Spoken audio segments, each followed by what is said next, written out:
प्यारे भाइयों बहनों, हम जिस क्षण पानी गर्म करने के लिए बर्तन में पानी भरकर उसे गैस पर रखते हैं और गैस को ऑन करते हैं, तो क्या उसी क्षण पानी गर्म हो जाता है? बिल्कुल नहीं।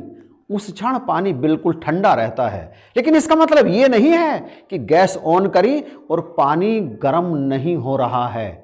वो तो उसी क्षण से गर्म होना आरंभ हो गया है, परंतु उसका एहसास होगा कुछ समय के बाद जाकर के। ठीक इसी तरह से जब हम जिस क्षण से सतगुरु के वचनों को अपनाना आरंभ कर देते हैं, हमारे जीवन में सुख शांति आनी उसी क्षण से आरंभ हो जाती है। जीवन में तमाम बदलाव उसी क्षण से आना आरंभ हो जाते हैं, परंतु हमें उनका एहसास होता है कुछ समय बाद जाकर, ठीक उस पानी की तरह। परंतु उनका क्या किया जाए जो गुरु से अपने जीवन में तमाम सुखों की कामना तो करते हैं, इच्छाएं तो करते हैं, गुरु के वचनों को सुनते भी बड़े ध्यान से हैं, और कहीं पत्र पत्रिकाओं में गुरु वचन पढ़ने के लिए मिल जाएं तो पढ़ते भी बड़े ध्यान से हैं, परंतु जहां तक उन्हें जीवन में अपनाने का प्रश्न होता है तो उसमें वो फिर अपनी अकल लगाते हैं। जो बात अच्छी उन्हें लगती है उन्हें अपनाते हैं, और जो उनके मन को नहीं भाती वो उन्हें इग्नोर कर देते हैं। ऐसों के जीवन में क्या गुरु की रहमत होगी? निश्चित रूप से नहीं होगी। इस बात को समझ लीजिए। ठीक उस व्यक्ति की तरह, उस किसान की तरह जिसके घर पर जब एक बार सदगुरु बाबा गुरबचन सिंह जी महाराज पहुँचे तो उसकी गरीबी बाबा जी से देखी नहीं गई। उसे सुख देने की इच्छा से सदगुरु बाबा गुरबचन सिंह जी महाराज ने उससे कहा, तुम इस बार अपने खेत में धनिये की फसल बोना और दातार कृपा करेगा। इस पर उस किसान ने, उस संत ने जो बाबा जी का गुरसिख ही था, उस समय सहमति दे दी। कहा, बाबा जी जैसा आप कहेंगे मैं वैसा ही करूँगा। और फिर बाबा जी वहाँ से चले गए। और उनके जाने के बाद किसान ने अपने मन में सोचा, बाबा जी भी क्या बोने का आदेश दे गए? धनिया, धनिया भी कोई फसल है? कोई बाजार में सब्जी खरीदने आता है तो फ्री में दे दिया जाता है धनिया। और उस चालाक किसान ने बाबा जी के आदेश का उल्लंघन करके अपने खेत में धनिये के स्थान पर आलू की फसल बो दी।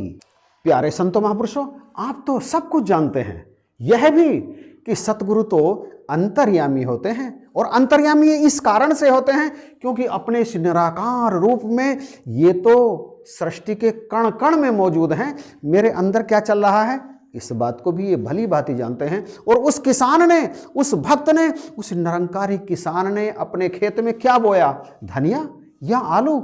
इस बात का भी इन्हें अच्छी तरह से ज्ञान था, रहता है। और एक दिन फिर इन्होंने अपनी लीला दिखाई। इन्होंने उस किसान के घर खबर भिजवाई कि बाबा जी उससे मिलना चाहते हैं। और ये सुनकर उस किसान ने जैसे ये सुना, उसके तो पैरों के नीचे से जमीन खिसक गई। परंतु उस चालाक ने फिर भी अपनी चालाकी दिखाना भूला नहीं। उसने आलू की क्यारियों के पास पास नजदीक उनके सहारे सहारे क्या किया?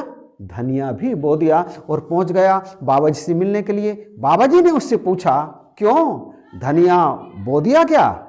इस पर उस किसान ने कहा, उस भक्त ने कहा, उस संत ने कहा, मैं तो उसी संत ही कहूँगा, उसने कहा, हाँ बाबा जी बो दिया। क्या चालाकी गुरु के दरबार में भी चलती है? आप कमेंट में बताना जरूर। परंतु उसने तो चालाकी की, और जब आलू की फसल आई तो मार्केट में आलू का भाव बहुत ही कम था और धनिया बहुत महंगे दामों पर बिक रहा था। आलू की क्यारियों के सहारे सहारे उस किसान ने जो धनिया बोया था वो तो बहुत अधिक महंगा बिका, परंतु अपनी मर्जी से उसने जो आलू खेत में लगाया था वो तो कौड़ियों के दाम ही बिका, उसे बहुत ही कम लाभ हुआ। अब वो पछता रहा था मन ही मन, काश मैं सतगुरु के कहे अनुसार, उनके वचनों अनुसार अपने खेत में आलू के स्थान पर धनिया ही बो देता तो मुझे कितना अधिक लाभ होता। परंतु अब पछताए क्या होता है जब चिड़िया चुग गई खेत। सतगुरु ने तो अपनी तरफ से पूरा काम कर दिया था उसकी गरीबी को दूर करने के लिए, परंतु उसने अपनी चालाकी दिखाई, गुरु के आदेश में दखल अंदाजी की और वो उस लाभ से वंचित होकर के रह गया। इसमें गुरु का क्या दोष? हमें यही सिखाते हैं।